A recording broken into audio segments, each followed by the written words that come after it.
Hey BookTube, welcome to Jack's Reading Corner, and yeah, I get another set of 2 days off, but that means I work on Sunday, Monday, and Tuesday of next week, but that's okay. Like my mom says, I'm working, so that's good. Although it is exhausting. Even 4 hours, be on your feet, still kind of, especially when during the summer you have to get the carts. That's the only time, like when the weather is really extremely hot or extremely cold, that I don't like going outside. But then, sometimes it's nice to get some fresh air, and I get a little restless when I have to stay inside my whole shift. Okay. Well, anyway, let's talk about what I'm gonna read tomorrow, what I've been reading. No change, except for one change. There's a couple changes in my reading. But I am currently working on finishing up this one. Yay! I am so close to finishing up, but unfortunately, I couldn't finish it all this morning. I had to go to work. Although I guess I could have, because I didn't go in. I have to go in until 2. But there's another book I wanted to start, and that's one of the changes in my reading that I couldn't resist. It was a book that I just bought, so you guys probably, if you guys remember then you'll know what I'm talking about. But might not. Anyway, so I decided to bring that one when we went to the pool this morning, to start that one, and then I would come back to this one. And if I had time before I went to work, depending on what time we got back from the pool, I would read a little bit more of this. And it's getting to the climax of the story, where the characters are the final battle with the bad guy, with Oseran. I don't know how to say it. Oseran. And oh my god, I don't cry during books. I know how my heart must be made of stone or something, because I just can't seem to cry. I cry better when I can actually, not with my own imagination, but when someone else shows the image, like when basically in a movie or a TV show. I cry more in movies and TV shows than in books, because in a book, yes, I'm using my imagination, and I can picture. I don't have trouble with that. My imagination is pretty good, but I'm just hearing my own voice, reading the words and picturing everything. It's like a silent movie, except for I'm saying the dialogue. So I guess because it's me just reading the story, and in my head, I don't always put in the effort to make sure I put some inflection on my dialogue, and put some emotion into it when I'm just reading to myself. Because with myself, it doesn't matter. I'm not going to get mad at myself if I don't. I might, but, because I might be frustrated, like, girl, come on, put some emotion, But, but I don't have to. I'm not the separate person that's going to be like, how dare you not put emotion. So because it just sounds like me reading the dialogue and picturing everything, I guess I can't really work up the tears. But when I actually see it on the TV screen, like I see some actors playing out the scene and doing their own emotion, putting their emotions into it, then yeah, I can get worked up and start crying. But despite that, yeah, but it's not that I don't, but I do know it was very sad. The last part I read was very tragic for some of our characters. And there was lots of betrayal in the part I just read, and oh my god, there are some people that I just don't like, that I want to hurt them. I don't like them, and they're hurting my babies. Because, just because I can't work up the tears doesn't mean I don't care. When I'm reading a text, when I'm reading a book, I care. They are my precious children. And I don't like when people betray them or hurt them. And I get so angry with Oseran, I'm not sure, I don't know how to say it. But he feels like a petulant child to me as a villain. Like those are the villains that you just can't stand. You want to shake them if you physically can. Oseran is just a shadow, so you can't really. It's hard. You can't physically touch him unless he's in someone else's body. But you want to be like, you idiot! You're not. You don't understand how it works. You don't understand humans. You are a petulant child that is having a temper tantrum. But then those can be the most scary people. Like, he reminds me if Joffrey was, like, a force. Joffrey from Game of Thrones, or Song of Ice and Fire series, I should say, because we're talking about books here. Like, he reminds me of Joffrey in that he's really scary, but at the same time you're just rolling your eyes and being like, you need to grow up.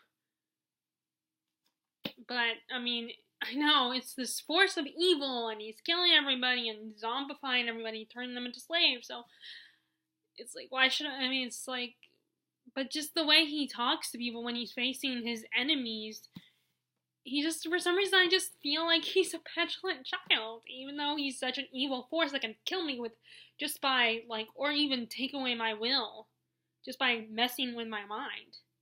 So, yeah, that's pretty scary. But still, I just feel like sometimes when he interacts with our heroes, he makes me think of a spoiled child.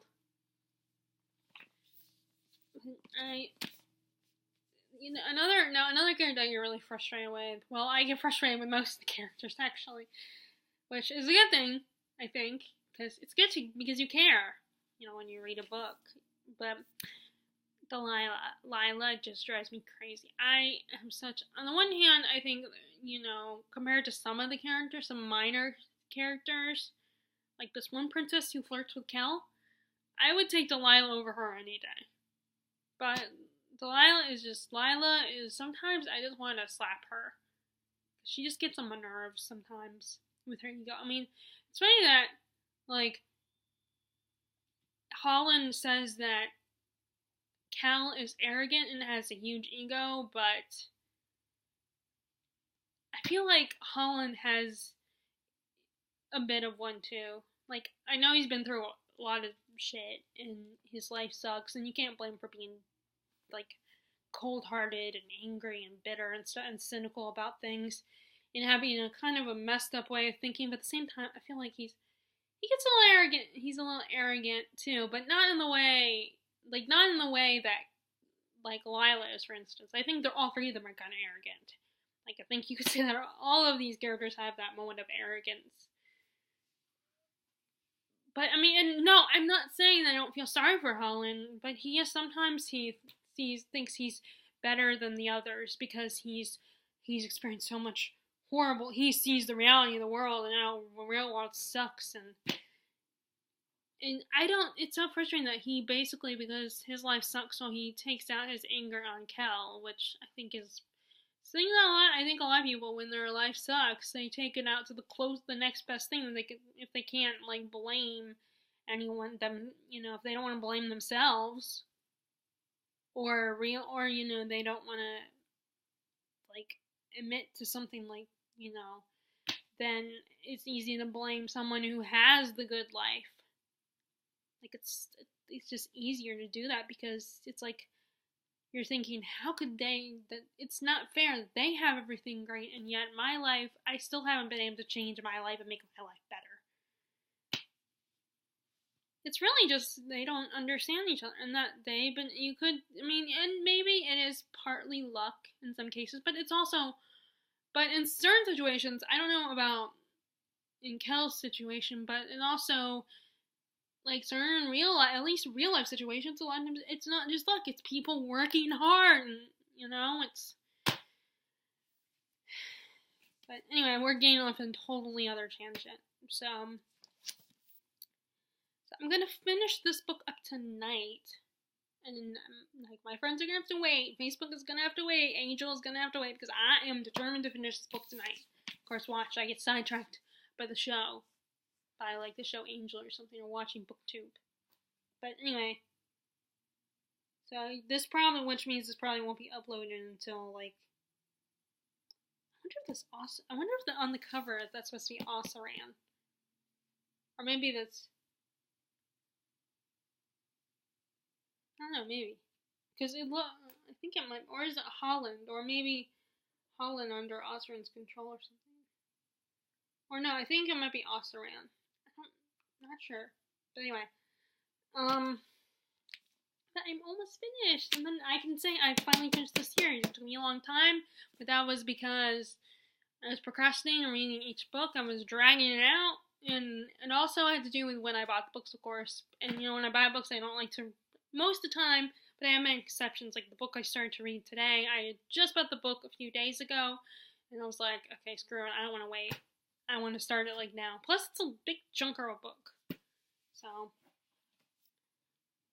I also read a little bit more of Count of Monte Cristo, where we are basically, we already passed the part where the Count saves Albert's life, and then Albert, they're talking to the Count, and he's like, think nothing of it, and he expressed interest in wanting to go to Albert's hometown, which for some reason I'm drawing a blank on.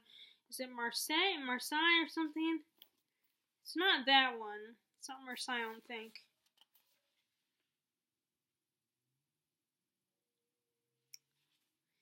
But let me see if I can.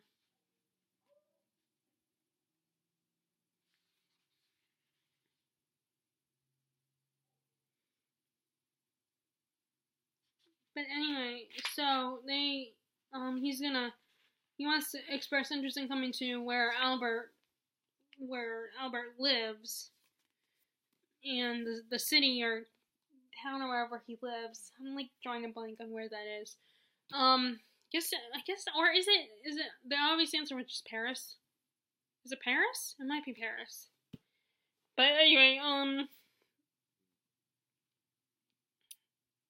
and when they have agreed to when date and time they'll hang out and stuff, Franz expressed that he does not trust the Count, and tells him how he met him disguised as when the Count was pretending to be Sinbad the Sailor, and the other instances where when he overheard the conversation with a guy that he assumed was also the Count and someone else. And he's just very nervous about this guy. But Albert is like, oh, this guy saved my life. And I guess because I know, since I've seen the movie, I know how things turn out. I'm like thinking, on the one hand, I'm thinking, Albert, you really are you're a bit of an idiot. You're kind of naive. But then on the other hand, of course, then maybe things would have turned out differently if he hadn't invited the Count to come into his life. Because of course it does end on a happy note, or at least in the movie it does. I don't know. I'm assuming that it's the same in the book, just more details and more stuff is than in the movie. So, but I wonder if, because I already, I know the story, so it's like, I'm wondering, people who read it for the first time ever, that before there was ever a movie, what were their thoughts on the whole Count thing? Did they realize, although it's called the Count of Monte Cristo, so one can assume that the Count is really Edmond Dantes in disguise, but then maybe not, maybe I'm totally wrong here. And people were still taken by surprise when, by the story. But it's funny though. I think it was Jennifer Brooks who said she was giving a bits of information on the book and everything before she started reading it herself, and she talked about how, at the time when he first published this, that it was seen as sensationalism. It's basically I guess in a way it's the equivalent to, like, I'm trying to think. What's a good, well, I guess maybe Game of Thrones would be a good, like, it's equivalent to Game of Thrones, where it's not considered literary, it doesn't have literary merit. And now it's considered a classic, which proves that there are books today, like Harry Potter and Game of Thrones, or Song of Ice and Fire series, that I feel like they could potentially become literary masterpieces. Because, this book was considered one of those types of books. Which is just it was surprising at the time, but again, it proves that these other books that are just considered, they're just genre fiction, they're not literary, they don't have literary merit, whatever that means. mean, I still don't know which books are considered literary. Books that I think would be considered literary, they might not be literary. I don't know. But anyway, I'm still obviously I'm still working through this very slowly.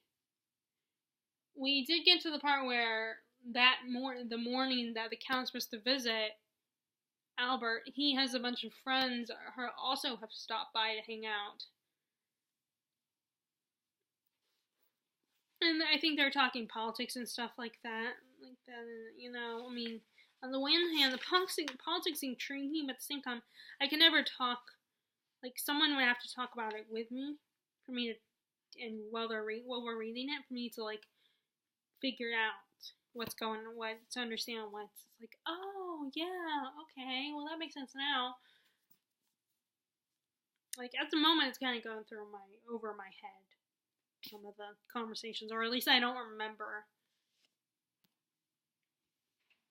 And I'm still bringing this with me to work. I mean, like, again, I didn't get very far, but I did bring this with me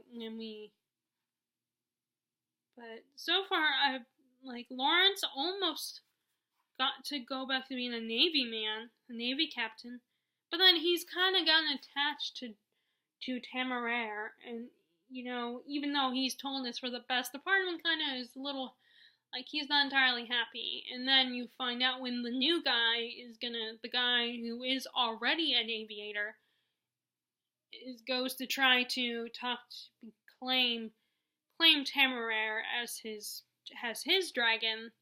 Temeraire is not having it. He's like, I already got my master, okay? So I don't need you. I'm not gonna let you, and of course the guy was like, oh, Lawrence doesn't want, he doesn't care about you. He's ready to go back to the Navy, which was not true. And Temeraire, of course, he was smart. He knew that the guy was full of BS. So Lawrence is gone back, and he's now an aviator. But of course, because he was originally a Navy man, it's kind of hard for them. Everybody has to adjust, and of course, it sounds like there's a bit of a rivalry between the Navy guys and the aviators. They pass judgment on each other. Like, they have these stereotypes about each other. But these two, I guess, will prove that wrong. So now he has to go to this place in Scotland to get his training. But he's a little nervous about it because, the way they were talking about it, it's like, it makes it seem like, oh, should I be worried? Is it really brutal kind of thing? So I'm enjoying this. I actually just sent to one of my old friends from high school and middle school. On Instagram, I messaged her and took a picture of the book, and I told her that this kind of reminded me of her. Because she was always a fantasy fan. She loved fantasy. She was a huge Lord of the Rings fan. In fact, like, when Terry from Florida introduced me to ElfQuest, the first thing I thought of was, oh, Christina would love this. Because, she was always a fan of the elves, so I think, but I decided to start with this because I didn't know if she would respond. I don't want to I don't want to be pushy or anything because I've talked to those 3 girls I was friends with in high school for years, so I don't want to seem like someone that can't, and it's more me than them, like, who knows, maybe they want to care at all, or maybe they would just roll their eyes, I mean, I would never know, of course, but I don't want to, like, send them a message and then send them another message. But yeah, it made me think of her, though. I even thought about doing a video where I share books that I associate with different people that I think or at least I wish they would read them because I feel like it fits them and what they're interested in and stuff like that. Although, like, there are books like, like my parents I think are kind of more into nonfiction. So, and I don't read a lot of nonfiction. But I figured that would be something that's more for me than you guys. I don't know if you guys would actually really care or be interested in that. Because you guys don't know my friends, so my friends outside, My friends that I know in person, I should say.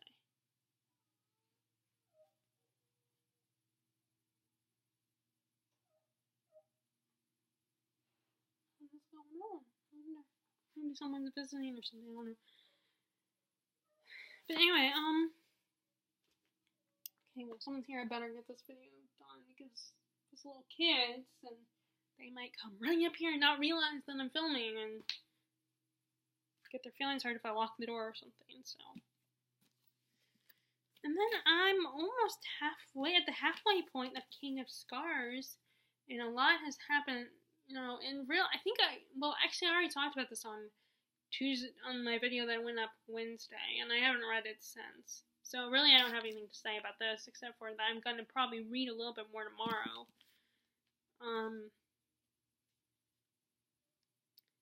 And like I said, I kind of figured what was gonna. I spoiled myself, but I kind of guessed that was what's gonna happen, and I figured since it's a duology, so it was gonna end on a cliffhanger. Although I wish it was more than just a duology. But I kind of guessed where it was going, even though, you know, even before I spoiled myself and got made official. But just there was things like, as soon as, you know, they started talking about certain things about the Darkling who was in the original trilogy, it's like, uh-oh, something's gonna happen. He might be coming back. He's back. So, anyway, so I wonder though if that means, if he's coming back, well, no, although I don't know if they would do that to Alina. Well, maybe Zoya would, because she knows that they would have, because, you know, who knows, maybe she would feel like, okay, we have to get someone who's defeated him before. But, I don't know. I mean, it would be kind of cool. Part of me would feel bad if Alina got dragged back into this, but another part would be like, oh, it's so cool, you know, bring back an old face. You know, bring back her character. But then maybe they wouldn't. Because the others wouldn't, even if Zoya does suggest something like that. Because I just see her doing something like that. To save Ravka. But like I said, I ship her and Nikolai. I totally could see them together, and that way it would save him the trouble of having to find a wife. But they got bigger problems than that. The whole him finding a wife is more of, I think it's a cover for the bigger problems that they have to face. I mean, I know it's a cover for the bigger problems. So, once I finish, Continent of Light, I might try to squeeze in one more book and read this one. It's not I mean, this is one of those situations where I actually am reading a book that I'm not a huge fan. I'm not a huge fan of. I mean, it's okay. I'm entertained by it, but it's not like something that I'm eager to read. But it's quick. You know, I mean, it's not as quick as those other two, but it's still not that long, and it's big print, so that helps. You know, it's still, you know, it's still a fun little series. It's just not as, I feel like it's like not as wow as I hoped for. But then again, it wasn't really that long, so I shouldn't be surprised that's not a wow book. I mean, although, I mean, there is short fiction out there that's considered a wow. That's, you know, even though it's not that long, it's still considered pretty amazing and really digs deep. Yeah, I would now, if this was like a TV show or a movie, I would be more into it. But like I said, I'm still gonna, like I said, it's not that long, and I still kind of want to read it, so it might be a good opportunity to squeeze it in there. And that way I can do a review of all three of them by the end of the month. But I don't want to waste bringing this one with me when we go to South Carolina for my cousin's graduation.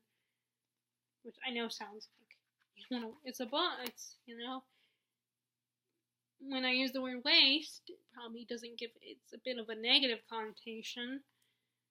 But yeah, there's other books I'm more excited about, but I do still want to read this before I donate it.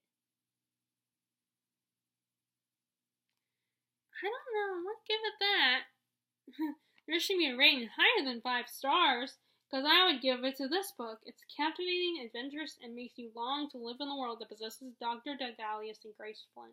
It's enjoyable for all ages and minds. I highly recommend it. Yeah, I wouldn't give this a rating above 5 stars.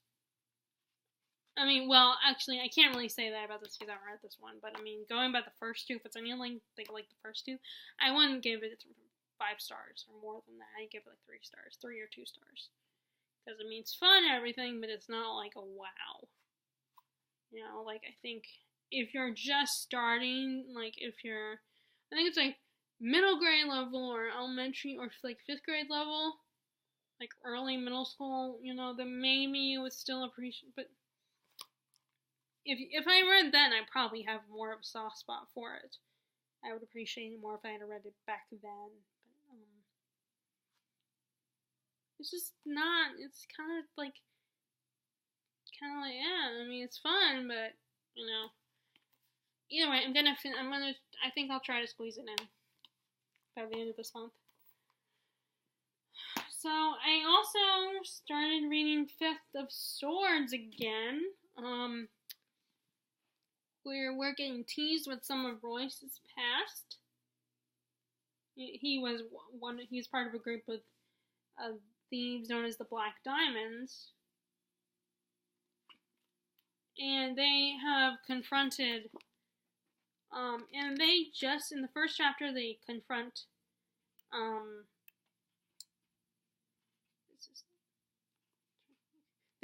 Wyatt, which I think he was the one that hired them to steal the sword, but turns out it was a setup and all that. So they go after him, and then they decide and then I think it's Hadrian who had decided that we're gonna let you off the hook because he actually was taking in a girl that was sold to him, and because he took her in, it was provided her he was gonna protect her. So that kind of gave him points from Hadrian at least. I think Hadrian. And then so they ran into the Black Diamonds, and they're like, "Well, Royce, you don't belong here anymore. You're not one of us, so you need to get out of here." And they meet this girl Thrace. The Black Diamonds are the ones that tell them about the girl. She's sleeping under a bridge, and she needs their help because her father is in debt. So they go to, and I think it was her. She asked them to pick a lock or something like that so far, but of course we're gonna find out that's a lot bigger than that. And they decide to help her out, and they take her to a whorehouse to get cleaned up a little bit. Not to turn into a whore, but just actually give her food and water and a bath and stuff, get cleaned up. And, like I said, we're learning about why she wants to hire them. And that's about it. That's as far as I read. Yeah. So I've been reading this in bed, but of course, when you're in bed, you start to fall asleep. Can't keep your eyes open.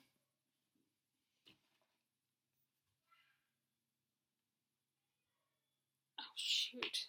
Great. 1 second. Let me lock my door.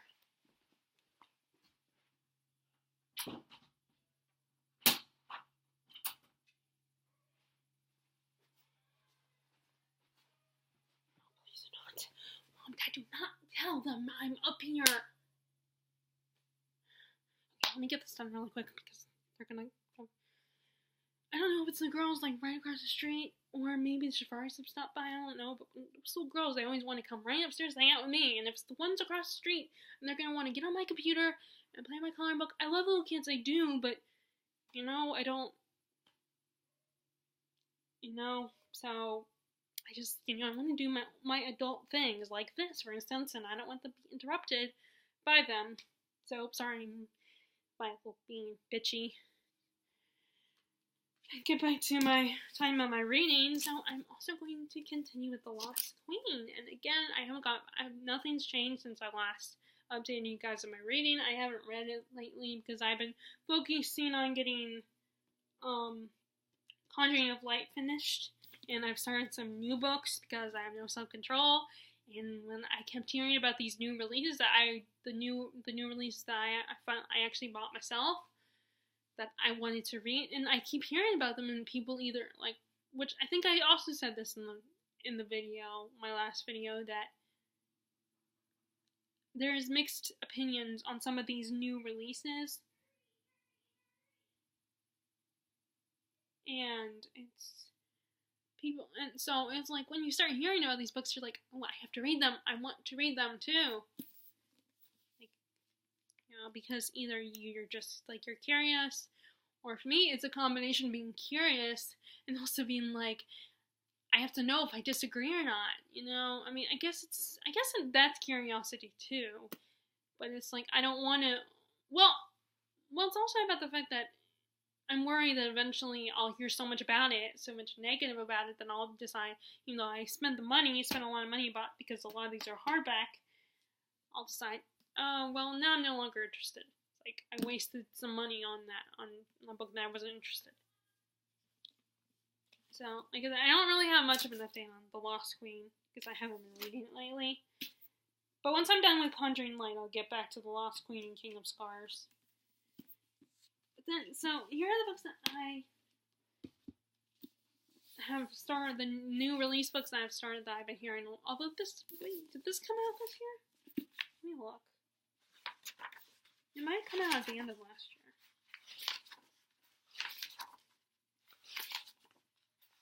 Oh, wait. Missed it. This is the one I started last night. Oh, yeah, this came out last year, so this is a new release. Came out last year. But it's still kind of new to where it doesn't have a paperback yet. So it's new and it came out last year, but it's not to the point where it has a paperback. I don't know how long it is before a paperback. This is Gilded Wolves, and the one negative I've heard about this one is people are confused by the magic system. And then people, because for marketing purposes, they were like, oh, it's just for fans of Six of Crows. And it's I mean, I get that they're trying to sell the book because if you compare it to a really popular book that sold really well, then people will be interested. Because it's if it's like this, and I love this one, then they're going to assume that, oh, then I'm going to be into this one. But then people end up being disappointed. Because it's not like that one. It's and it's almost, it's yeah, it sells the book, but then people will buy it, so you'll make money, but then when people buy it and read it, then they end up being disappointed, and they're like, oh, it's not like Six of Crows at all, or, oh, it has some things in common with Six of Crows, but it's nothing like Six of Crows. It's and maybe that's naive on our part to assume that they literally mean it when they say, oh, it's like Six of Crows. Then, it's we shouldn't assume that's going to be 100% true. Now, I haven't read very far to really say that, oh, I get the comparison, or you're right, it is like Six of Crows. But from what I've heard, it's not. I mean, yes, there are similar aspects to that duology, but it's different at the same time. But, there's people have said there's similar characters, and the characters are going on a heist, I think. But, it seems like there's definitely more magic in this, or the magic plays a more prominent role in this story. There's these magical artifacts, and there's these 4 families that the artifacts belong to. Something along those lines. But, I mean, although, maybe for me personally, though, I mean, I imagine that I feel like magic systems, I don't really, it would have to be really confusing for me to not like it. And maybe it is, I don't know, but I'm gonna read it because I'm excited to read it right now, and I don't want to end up, and like I said, I spent the money, so I'm going to get my money's worth and read the book. So, I mean, and like I said, I didn't get very far. We just got to a part where there's an auction going on, and this one guy's, the heir of a house thought to have died, it turns out that he's still around, even though he wasn't. His father took away his inheritance. So I think he wants to get revenge, so he's like stealing all the artifacts or something. Okay, so I mentioned there was a new book that I just got that I was like, I could not wait any longer, so I ended up starting reading it this morning at the pool. And that is this big mother of a book, The Priory of the Orange Tree by Samantha Shannon. And like I said, I did talk about this on my Tuesday video. Or, well, actually it's a Wednesday, but I filmed it on Tuesday night, where all I know so far is it's about these two kingdoms, or nations. One of them reveres dragons, and one of them is afraid of dragons. And we've just kind of been introduced to the characters in each side. And, there's these, girl who wants to, become a sea guard. I guess that's their army.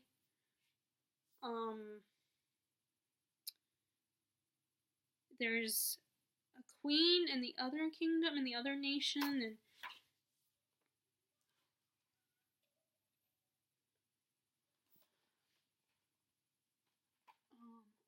sorry, like I said, I'm worried my parents are gonna, sorry about that. I don't know, I don't know what happened. For me, on my end, the screen goes black. I don't know if you guys can still see me, but anyway, yeah, I keep looking over at my window because like I said, those little girls are great, and I love them, and I love little kids in general, but it's just like I said, when I'm doing my grown-up things, but just like this, something like this, I don't want to be bothered by the little kids. And they're gonna want to get on the camera and be nosy and then waste my video time. And I mean, of course, that makes me sound like a horrible person. And I do love kids. That's another reason why after a while, I couldn't handle it. I'm a selfish person. I like just doing my own thing. I don't want to have to worry about another human being that I'll be responsible for. I mean, I know when you have kids, they say, oh, you'll fall in love with them and everything, and I'm sure I would if I did, but I'm selfish. I haven't said I'm a selfish person, and I don't, I mean, and when I go see my sister, help her with Harrison and Daniel, I can give them back to her, and when I leave, I'm back to going back to my own life and doing my own thing, But anyway, so I don't have I don't really have a lot to say. It takes me, if I've only read the first couple chapters of a book, then it's hard for me to really sum it up for people. I have to really get into the book to really talk about what the book is about, other than what I've been told or the descriptions. So that's my reading update. That's what I'm going to read the next 2 days. And as always, would love to know what you guys are currently reading. And if you like this video, I appreciate a thumbs up. And click subscribe if you haven't already, and if you like this video. And I hope you are enjoying your reading, and I will talk to you all later. Alright, bye!